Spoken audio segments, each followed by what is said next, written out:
Come on home to Mama's house. In 60 seconds, determine if Mama's house is an issue for you. Mama's house is the place where our emotional self had many of its beginnings.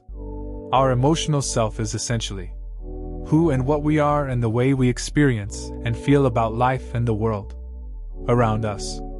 Let's try one of many 1-minute exercises created to help you connect with your inner self.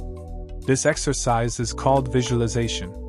Take a moment, take 3 deep breaths and slowly exhale 3 times while you close your eyes. Imagine walking through each room in Mama's house, counting the windows. While in each room, visualize each space. Connect with the memories and feelings that each room fills your thoughts with as you enter each room.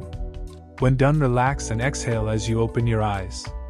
When you went into each room, was there a room that you could care less about or dislike? Was there a room you decided not go in? Why? Now we have something to talk about. This may be a life coaching moment for you. Let us help you rearrange the furniture in this room to change what was and is felt.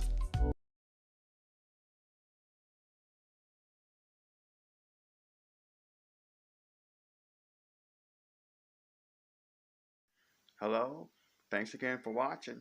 My name is Reverend Lucius Jones. I'm an author, content creator, and life coach. Find me today on lifecoaching.com.